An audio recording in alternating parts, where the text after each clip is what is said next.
Hello students, in our last video we have studied about the causes of unemployment, and in this video we have to study about measures to reduce unemployment.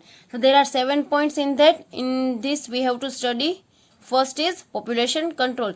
Last video में हमने discuss किया था right, क्योंकि कि population जो growth है वो main problem हो रही है एम्प्लॉयमेंट की अनअपॉर्चुनिटीज के कारण राइट. सो इसमें से क्योर निकाला हमने पॉपुलेशन कंट्रोल का. देखते क्या है वो. The high population growth of India has increased the problem of unemployment and made it more serious. See, population growth के कारण क्या हो रहा है, unemployment का problem बहुत serious हो रहा है. Because of fast population growth in a country, on one hand the number of laborers demanding job is increased, and on other hand due to slow economic growth appropriate number of employment opportunities cannot be created. अब क्या हो रहा है, एक तो population growth high हो रहा है राइट. एक वन हैंड में क्या हुआ है, लेबर्स डिमांड कर रहे हैं जॉब चाहिए, और दूसरे हैंड में क्या हो रहा है, स्लो इकोनॉमिक ग्रोथ के कारण एम्प्लॉयमेंट अपॉर्चुनिटीज क्रिएट नहीं हो पा रहे. तो इसके कारण क्या हो रहा है, अनएम्प्लॉयमेंट और भी बढ़ रहा है. As a result unemployment is increasing. If in India problems of unemployment is to be solved, then effective steps of population control must be taken. अब इंडिया में अगर अनएम्प्लॉयमेंट का प्रॉब्लम को सोल्व करना है तो इफेक्टिव स्टेप्स जल्दी लेने पड़ेंगे. With that, the rate of population growth will come down and the high rate of labor supply will reduce. तो उससे क्या होगा, स्टेप्स लेने से पॉपुलेशन ग्रोथ क्या हो जाएगा, स्लो हो जाएगा, और उसके सामने क्या हो जाएगा, लेबर सप्लाई भी स्लो हो जाएगा. तो उसके कारण क्या होगा, अल्टीमेटली अनएम्प्लॉयमेंट नहीं रहेगा इंडिया में right. So the number of job seekers will reduce, and on other hand because of population control resources will become surplus. एक तो जॉब सीकर्स कम हो जाएगा और दूसरे उनमें क्या होगा, पॉपुलेशन कंट्रोल भी हो जाएगा. As a result rate of capital investment and employment opportunities will increase. With the population control in long term the productive age group of 15 to 64 years can be placed appropriately. अब productive age यानी कि 15 to 64 year की age में appropriate changes लाने पड़ेंगे हमें. तो इससे क्या होगा, by doing all these things our population control can be possible.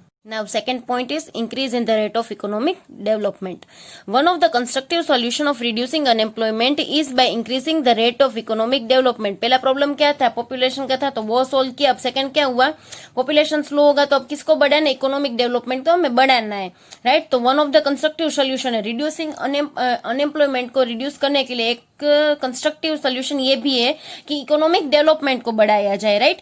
In the initial years of planning the rate of economic development used to be as low as 3 to 3.5 years. यानी कि जब हमें प्लानिंग पीरियड स्टार्ट हुआ था right, initial first 5 year plan, second 5 year plan, यानी कि initial stage planning का था, तब हमारा ग्रोथ कितना था, 3 to 3.5% ओनली, यानी कि बहुत कम था हमारा rate.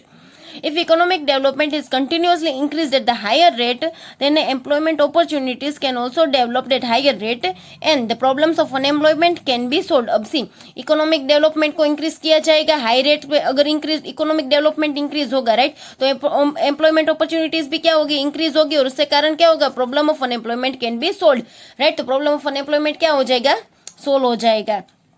For that, coordinating various sectors of economy, effort should be made to increase capital investment between public, private and cooperative sector. अब क्या होगा, अभी इन तीनों सेक्टर में कोऑर्डिनेटिंग बनाया, यानी कि कोऑर्डिनेट करना है तीनों सेक्टर. तो हमने क्या किया, कैपिटल इन्वेस्टमेंट की, किसमें, पब्लिक, प्राइवेट और कोऑपरेटिव सेक्टर में. तो उसके कारण क्या होगा, अगर यानी कि कैपिटल इन्वेस्टमेंट करेगा तो प्रोडक्शन ज्यादा होगा तो काम ज्यादा रहेगा तो एम्प्लॉयज की जरूरत पड़ेगी. तो उसके कारण क्या होगा, एम्प्लॉयज को क्या मिल जाएगा, एम्प्लॉयमेंट मिल जाएगी right. In agriculture sector, irrigation facilities and other required facilities should be increased and agricultural growth rate should be kept high. तो अब क्या, अब एग्रीकल्चर सेक्टर के लिए क्या हुआ, इरिगेशन फैसिलिटीज अवेलेबल कर डाली और अदर फैसिलिटीज जो उन लोगों को चाहिए वो भी अवेलेबल होने लगी राइट. तो उसके कारण क्या होगा, एग्रीकल्चर का ग्रोथ ज्यादा होगा और एग्रीकल्चर ग्रोथ किस में कन्वर्ट हो जाएगा, ग्रीन रिवॉल्यूशन में. तो इससे क्या होगा, ग्रीन रेवोल्यूशन हो जाएगा एग्रीकल्चर सेक्टर में. तो यानी कि क्रॉप्स ज्यादा होने लगेंगे, तो हार्वेस्टिंग और शोविंग करने के लिए फार्मर्स ज्यादा चाहिए होंगे, तो उन लोगों को क्या होगा, अल्टीमेटली अनएम्प्लॉयमेंट से वो लोग एम्प्लॉयड हो जाएंगे. Now our third point is employment oriented planning, यानी कि ऐसी प्लानिंग करनी है जिसके कारण एम्प्लॉयमेंट बढ़ जाए. It is seen that during planning period special emphasis is given to economic development. अब क्या हो रहा था, प्लानिंग पीरियड के जब इनिशियल स्टेज था तब किसको इंपॉर्टेंस दिया जा रहा था, इकोनॉमिक डेवलपमेंट को, इकोनॉमिक ग्रोथ को नहीं दिया जा रहा था, और किसको दिया जा रहा था, इकोनॉमिक डेवलपमेंट को। Like from the second 5 year plan special importance was given to the development of public sector and as a key to basic industries, capital intensive industries were develop. अब सेकेंड 5 year प्लान में किसको importance दिया गया था, capital intensive companies को, जैसे कि capital intensive industries and basic industries, यानी कि बड़ी बड़ी इंडस्ट्रीज को इंपॉर्टेंस ज्यादा दिया जा रहा था जिसमें पैसे ज्यादा जरूरी थे। For strong foundation of industrialisation it was necessary. अब इंडस्ट्रियलाइजेशन यानी कि इंडस्ट्रियलाइजेशन को फेमस करने के लिए ना ऐसी बड़ी बड़ी इंडस्ट्रीज को बनाना जरूरी था उस टाइम पे, राइट, सेकेंड 5 year प्लान के टाइम पे। But in present situation employment oriented planning is very important. See but अब की कंडीशन देखें तो कौन सा जरूरी है, एम्प्लॉयमेंट ओरिएंटेड प्लानिंग, राइट। पहले कौन सा जरूरी था, इकोनॉमिक डेवलपमेंट यानी कि कैपिटल रिलेटेड प्लानिंग जरूरी थे, और अब इस सिचुएशन के अनुसार कौन सा जरूरी है, employment oriented planning. For that state has encouraged consumer goods and labor intensive industries, small and medium scale industries and business and trade, animal husbandry, dairy development. Okay, अब स्टेट यानी कि स्टेट के अब क्या इंपॉर्टेंट लगा कि ऐसी कोई इंडस्ट्रीज चालू करे जिसमें एम्प्लॉयमेंट ज्यादा जरूरी हो, यानी कि लेबर्स की ज्यादा जरूरत हो और पैसों की कम जरूरत हो। तो ऐसी कौन सी इंडस्ट्री थी, पहले तो consumer goods and labour intensive industries. Consumer goods तो पता है जो हम ऐसे गुड्स जो हम रेगुलर लाइफ में यूज करते हैं, राइट, वो हो गए consumer goods. And labour intensive industries, ऐसी इंडस्ट्रीज जिनमें लेबर की जरूरत हो। बाद में small and medium scale industries, बाद में business and trade, animal husbandry. Animal husbandry तो सबको पता होगा, जो एनिमल्स को लेकर डेयरी प्रोडक्ट्स करते हैं वो सब, पोल्ट्री फार्मिंग, डेयरी फार्मिंग, वो सब, राइट। एंड बाद में dairy development. Because of all these industries require less of capital and generate more employment। अब इन सब इंडस्ट्रीज में क्या होता है, पैसों की कम जरूरत पड़ती है और इंसान की ज्यादा, यानी कि लेबर्स की ज्यादा। तो इससे क्या होगा, लेबर्स को एम्प्लॉयमेंट मिल जाएगा और अनएम्प्लॉयमेंट अल्टीमेट लेस हो जाएगी। With the establishment and development of these employment-oriented industries, the production of consumer goods will increase, and employment will increase, and economic stability will also be achieved। अब देखो ये सब industries का चालू हो गई, यानी कि स्टार्ट हो गई, तो इससे क्या बेनिफिट हुआ, कंज्यूमर गुड्स का प्रोडक्शन भी ज्यादा हो गया, उसके कारण क्या हो गया, एम्प्लॉयमेंट भी ज्यादा हो गया और इकोनॉमिक स्टेबिलिटी भी ज्यादा अच्छी होने लगी। Economic stability in the sense of money, यानी कि मनी भी ज्यादा होने लगे। So this are the important points that we have to learn in employment oriented planning. Now fourth point is employment oriented education. Present education system is responsible for unemployment. See हमारी education system है ना वो week है, तो वो unemployment के लिए basic problem बन के रह गई है। Present education system only provides bookish knowledge and produce clerk. Present education system सिर्फ बुक की नॉलेज प्रोवाइड करती है और बुक की नॉलेज से सिर्फ इंसान क्लर्क बन सकता है, राइट, कुछ टेक्निकली वर्क नहीं कर सकता है। So even after being graduated in commerce and management field, individual does not become capable enough for self employment. तो वो बंदा ग्रेजुएट हो गया कॉमर्स में, यानी कि बीकॉम भी कर लिया है और मैनेजमेंट फील्ड में भी वो उसने डिग्री ले ली है, फिर भी उसे क्या मिलता है, जॉब नहीं मिल पाती है। So for a longer period of time they have to remain unemployed, और उसके लॉन्ग टाइम के लिए अनएम्प्लॉयमेंट रहना पड़ता है डिग्री हासिल हो जाने के बाद भी। In order to change this situation, it is necessary to give vocational education in the field of trade, commerce, business, agriculture and other field। तो इन सिचुएशन से बाहर निकलने के लिए वोकेशनल ट्रेनिंग यानी कि वोकेशनल एजुकेशन यानी कि एजुकेशन अलोंग विथ ट्रेनिंग देनी चाहिए। कौन से फील्ड में, ट्रेड के फील्ड में, commerce, business, agriculture and other fields. For this a major change is needed in present education system. और ऐसे चेंजेस लाने के लिए पहले तो हमें क्या चेंज करना पड़ेगा, education system. Though some changes have been introduced in educational system, but they are not enough. This is the fact that it is necessary to start increase the curriculum that comprises of providing training and business oriented education in the field of trade, commerce, agriculture and industries। बहुत से changes लाए गए थे, but वो changes क्या थे, enough नहीं थे, यानी कि हमें उससे भी ज्यादा चेंजेस लाने चाहिए थे। It is necessary to start increase the curriculum that comprises of providing training and business oriented education in the field of trade, commerce, agriculture and industries। हमें ऐसा कुछ स्टार्ट करना पड़ेगा जो करिकुलम को प्रोवाइड करे, कौन से में, ट्रेड में, कॉमर्स में, एग्रीकल्चर में और इंडस्ट्रीज में, जिसके कारण क्या होगा, कि वो चारों सेक्टर्स भी बढ़ उस चारों सेक्टर की प्रोडक्शन भी बढ़ जाएगी और एम्प्लॉयमेंट जिसके पास नहीं है उन लोगों को एम्प्लॉयमेंट भी मिल जाएगा। यानी कि पहले अगर ट्रेनिंग देंगे किसी काम की और बाद में वो काम करेंगे तो ऑब्वियसली अच्छा होगा वो काम, right. So that after getting such education it is necessary to get employment, यानी कि पहले वो ट्रेनिंग ले लेंगे, बाद में उन लोगों को उस कंपनी में या उस फील्ड में जॉब आसानी से मिल सकती है। In India, to solve the problem of unemployment and to increase the capabilities to gain employment, a revolutionary change in educational field is necessary, which can implement an educational system with perfect human resources. अब India में unemployment की problem को solve करने के लिए क्या करना पड़ेगा? पहले तो एजुकेशन फील्ड में नेसेसरी चेंजेस लाने पड़ेगा, और वो क्या होगा? हमारी एजुकेशन सिस्टम को चेंज करना। तो उसके कारण क्या होगा? अनएम्प्लॉयमेंट कम हो जाएगा और एम्प्लॉयमेंट बढ़ जाएगा। In new education policy of 2015, यानी कि 2015 की न्यू पॉलिसी में for employment generation collaboration with industries were developed as the objective to have vocational education. Vocational education को पाने के लिए क्या होने लगे? कोलैबोरेशन डेवलप किए गए। तो उसके कारण क्या होगा?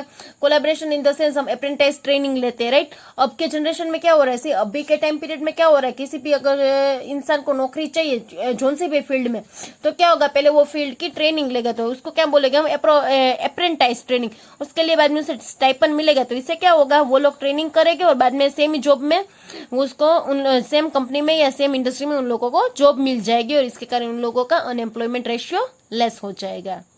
Our fifth point is development of cottage and small scale industries. Cottage and small scale sectors have capacity to create employment with low investment. यानी कि कॉटेज और स्मॉल स्केल इंडस्ट्री में कैपेसिटी है कि वो एम्प्लॉयमेंट क्रिएट कर सकते हैं, और वो भी लो इन्वेस्टमेंट में, right.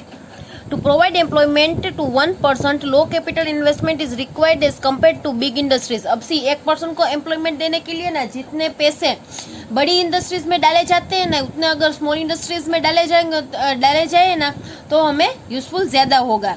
So with the development of this type of industries, problems of unemployment can be solved. So ऐसी इंडस्ट्रीज में इन्वेस्ट करने से अनएम्प्लॉयमेंट की प्रॉब्लम है ना वो सोल्व हो जाएगी। कैसी इंडस्ट्रीज? कॉटेज इंडस्ट्रीज और small scale industries. With similar capital investment, small scale industries can create 7.5 times more employment than big industries. See, अब अगर हम 1 lakh rupees capital investment intensive industry में लगाएंगे और 1 लाख अगर हम स्मॉल और कॉटेज स्केल इंडस्ट्रीज में लगाएंगे, तो हमें बेनिफिट कौन सा होगा? अनएम्प्लॉयमेंट को रिड्यूस करने के लिए कौन सा होगा बेनिफिट हमें? तो क्या cottage and small scale industries में पैसा लगाना, क्योंकि एक तो कम पैसे में एम्प्लॉयमेंट ज्यादा मिल जाएगी। India is a capital square and labour intense country. तो इंडिया कैसी कंट्री है? कैपिटल स्केर, यानी कि पैसा कम है और लेबर ज्यादा हो गए। तो ऐसी कंडीशन में अगर लेबर्स ओरिएंटेड वर्क और लेबर ओरिएंटेड इंडस्ट्रीज को ओपन किया जाए तो हमारी अनएम्प्लॉयमेंट की प्रॉब्लम सोल्व हो सकती है। So development of cottage and small scale industries should be accepted as the best alternative and special initiative should be taken for its development.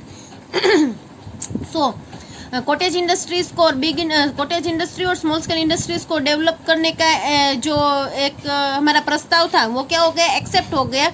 और अल्टरनेटिव क्या हो गया? तो इनिशिएटिव स्टेप्स जो हमने लिए थे वो भी हेल्पफुल हो गए हैं। In the industrial policy also, these industries are given importance and various measures have been taken for their development. Industrial policy में भी small scale industry और cottage industries को importance मिलने लगी और उसके development के chances बढ़ गए। Like production of certain goods are reserved for small scale industries. For the development of these industries, states provide monetary, technical and managerial help. अब बहुत सी ऐसी इंडस्ट्रीज है जो यानी कि स्मॉल स्केल इंडस्ट्रीज ऐसी बहुत है जिनमें सर्टेन टाइप्स ऑफ गुड्स ना उसी में हो सकते हैं।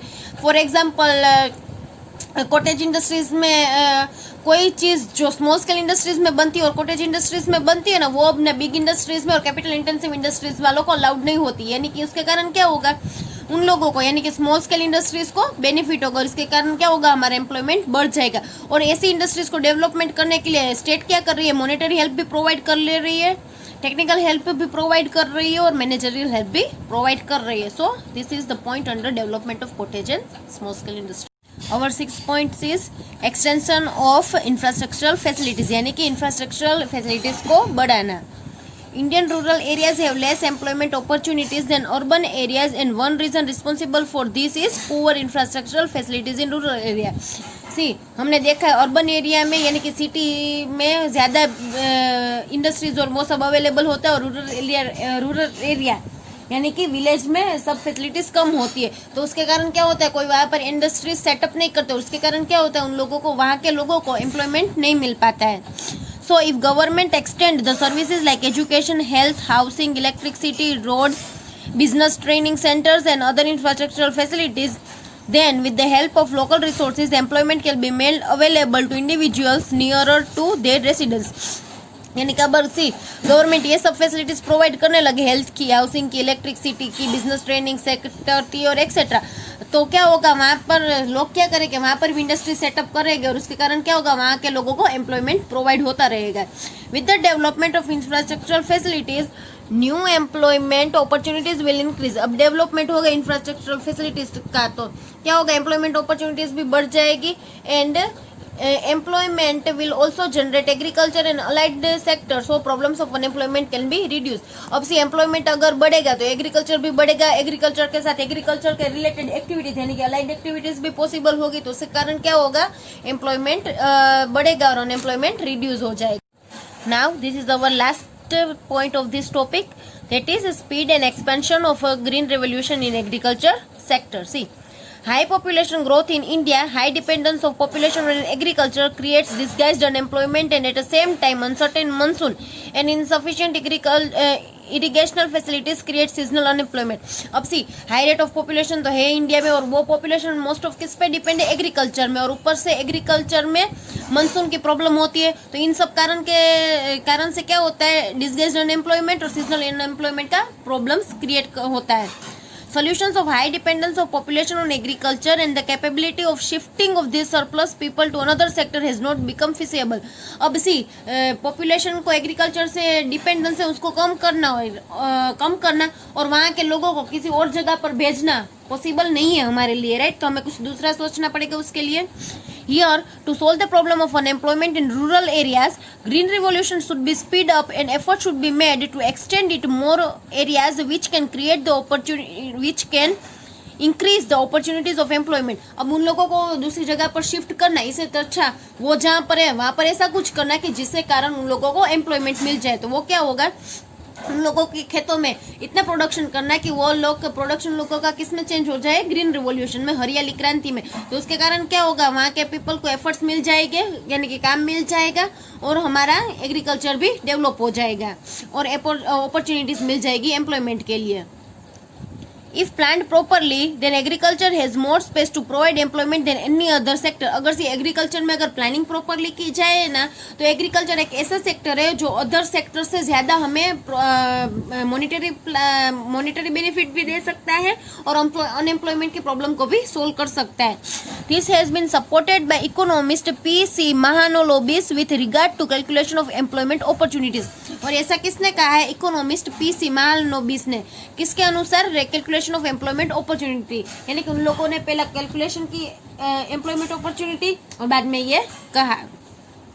According to him, in India, by investing 1 lakh crore in agriculture sector, 40,000 people can be employed and production can be increased by 5.7%। अब वो क्या बोलते हैं कि 1 करोड़ रुपीज अगर एग्रीकल्चर सेक्टर में इन्वेस्ट किए जाए तो 40,000 पीपल्स को एम्प्लॉयमेंट मिल सकता है, और वो कितना होता है, 5.7%, right. And whereas in a big industries, by investing 1 crore only, 500 people can be employed and production can be increased by 1.4%। और वही अगर सी बिग इंडस्ट्रीज में 1 करोड़ करें ना हम इन्वेस्ट, तो सिर्फ 500 पीपल को बेनिफिट हो सकता है, और उसका इंक्रीमेंट कितना होगा, सिर्फ 1.4%। यानी कि सी आप कंपैरिजन करो, 1 करोड़ रुपीस अगर आप एग्रीकल्चर सेक्टर में करोगे इन्वेस्ट, तो 40,000 पीपल को बेनिफिट होगा, और 1 करोड़ अगर आप स्मॉल स्केल 1 करोड़ अगर आप प्रोडक्शन करो, 1 करोड़ अगर आप इन्वेस्ट करोगे बिग इंडस्ट्रीज में, तो क्या होगा, सिर्फ 500 पीपल्स को बेनिफिट होगा, right.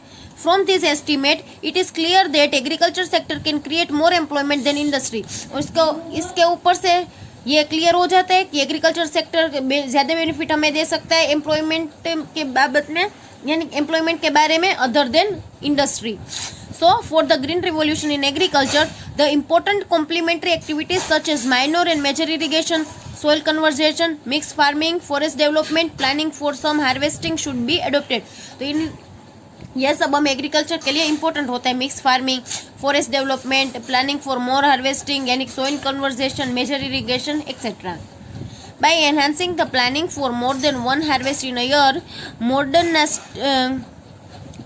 modernization of land, stressing on agro-based rural industries, employment opportunities can be increased। यानी कि एक ही साल में एक से ज़्यादा पाक लेते हैं ना, एक से ज़्यादा क्रॉप लेते हैं, वो सब करने से क्या होगा, हमारे एग्रीकल्चर को बेनिफिट होगा। According to doctor MS Swaminathan, if development is encourage towards agriculture sector then many times more employment can be created. MS Swaminathan क्या बोलते हैं कि अगर एग्रीकल्चर में हम लोग डेवलपमेंट दिखाएंगे, एग्रीकल्चर में हम ज़्यादा इन्वेस्ट करेंगे और प्रोडक्शन होगा, तो उसके कारण हमें बेनिफिट होगा दूसरी इंडस्ट्रीज यानी कि दूसरे सेक्टर से बहुत ज़्यादा। So these are the remedies to cure the unemployment. Clear?